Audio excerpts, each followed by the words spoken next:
नमस्कार जय जगन्नाथ मु पद्मिनी आपण मान को स्वागत करछि मोर ओडिया चैनल रे। तेबे दर्शक बंधु आमर ए वर्ष जनवरी 9 तारिख गुरुवार 2025 रे पड़ुछि सुदशा व्रत ता सहित सांब दशमी पड़ुछि किंतु एथर बहुत लोक चाहूचंती कि नुआ करिया पई किंतु पौष मास जेहेतु पुष मास जेहेतु कहीं पुष मास प्रायतः विवाह व्रत हो न था पौष मास टिके कर तेणुक नुआ व्रत एथर न करके पुणी थे जिते लक्ष्मी नारायण व्रत पड़ु भल दिन थी भल समय थी ताले करवा उचित कारण आपन गोटे माँ का व्रत आरंभ कर सुदशा व्रत आम माँ लक्ष्मी जगत जननी कृपामयी करुणामयी अन्नदात्री माँ को पूजा करथाउ और आशीर्वाद कामना करथाउ जहा द्वारा कि आम घरे सुख समृद्धि ऐश्वर्य भरपूर मिले। तेणु आम व्रत नियम अनुसार ही करिथाउ जेमिति लक्ष्मी पुराण अनुसार चंडालुनी केमिति सुदशा व्रत करथिले आ तांकर मनस्कामना संपूर्ण भाव में पूर्ण होय। लक्ष्मी पुराण अनुसार महालक्ष्मी आउ एक व्रत अछि सुदशा बोली ता नाम लके प्रकटिछि। शुक्ल दशमी हेले गुरुवार दिन होई सुदशा व्रत शुण देवन सेही दिन उषारु जे उठी तत्पर झटी आदि चिता देव पूर्व प्रकार माने माणबसारे जेमती हमर झुटी दिया होवे सेई टाइप रो झुटी तापरे स्नान सारी गृहे पद्म मंडल लिखिबो तही परे धोई एक खटुली रखिबो तापरे खटुली रखे खटुली उपरे तही परे लक्ष्मी पूजा गुआ को थैबो जदी आपण लक्ष्मी पूजा करथो से गुआ को बागर जो हमर सुदशा व्रत करथे से गुआ को रखा जिवो पंचामृत शुद्ध जल स्नान कराइबो से गुआ को तथा मां लक्ष्मी को मूर्ति फोटो को पंचामृत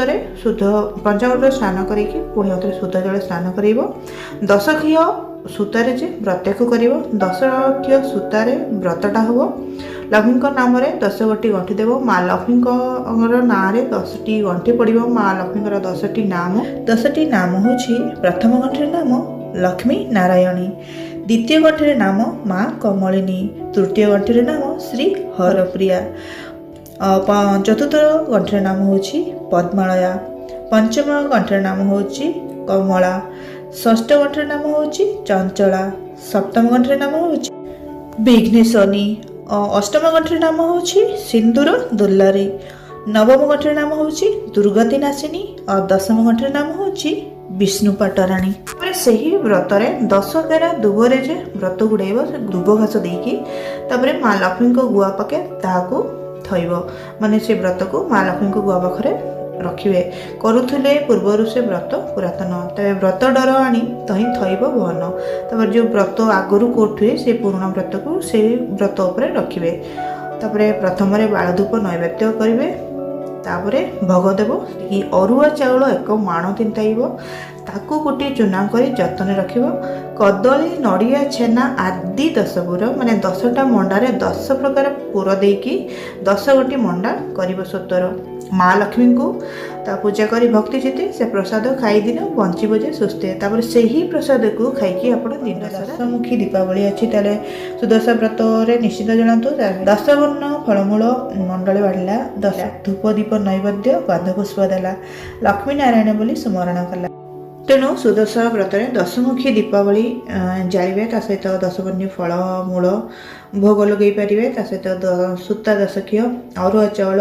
दुब इत्यादि लगी थाए। एबे देखिबा सुदशा व्रत काहेकि करा जाए।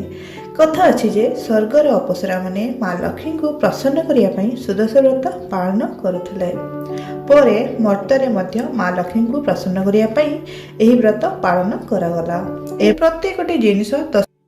10 गोटी व्यवहार होता है जमीक 10 वर्ण मुरुज 10टी पाखुड़ा पद्म फूल चिता पका जाए 10टी दुब 10टी बरकोली पत्र 10टी फूल 10टी मंडा और 10टी गुआ इत्यादि सब तेज जेबे शुक्ल दशमी गुरुवार हुए से दिन टी आम सुदशा व्रत रूपे पालन कर प्रत्येक सुदशा व्रत पर एकादशी आसी थाए आज नुआ व्रती एथर न कले भल मन भितर से व्रत प्रति केते श्रद्धा अच्छी आम केते डेडिकेटेड ही से व्रत करछु सेटा ही हमर कर्म ताकू ही भगवान देखी था माँ लक्ष्मी भी देखी था जमीक गुआ आम कौन करवा से जो गुआ आप 10टी गुआ प्रथम थर उपवास करते पूजा कर सुदशा व्रत लगाऊँच से ही 10टी गुआ को ही नहीं आप प्रत्येक वर्ष पूजा करेंगे ताकू भल भाव से गुआ को व्रत को साइतिकी रखिए जदि आप शाशु देती प्रथम थर आप नना डकई करमती भी करूँ आरंभ जदि से 10टी गुआ आप पूजा लगे निश्चित तो से ही 10टी गुआ को रखिकी प्रत्येक थर पूजा करेंगे तापर जो आम संकल्प कराई गणेश ना गुआ बसा जाए से प्रत्येक थर नुआ आप करेंगे से किसी असुविधा ना जो दिन भी सुदशा व्रत कर सूर्य को अर्घ्य देवे तुलसी माँ पाखे तुलसी चौरा मूले पानी देवे और दान दक्षिणा विशेष देवे ता सहित पुराणा व्रत हो बा नुआ व्रत हो ताकू क्या देवे ना कि हजेबे ना से प्रति टिके जत्नवान हे सुदशा व्रत करुछति जेहेतु घरे कली कजिया करेंगे ना आमिष रांधे ना ता सहित घर को सफा सुतरा रखिकी सात्विक भोजन ग्रहण करेंगे यहाँ ही हूँ व्रतर सब बड़ कथा कारण सात्विक भोजन कले जाकि आम मन शांत रम भल भाव में माँ को पूजी पार डाकी पार माने स्मरण करके पाखे आम रहीपर व्रतर मूल कथा ही हूँ या आम केते भगवान निकटतर हो पार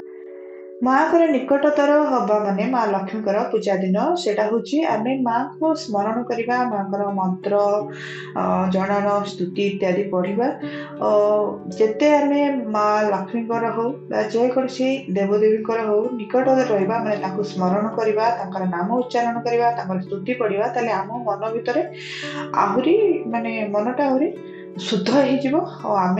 आहरी आमको शक्ति मिल माँ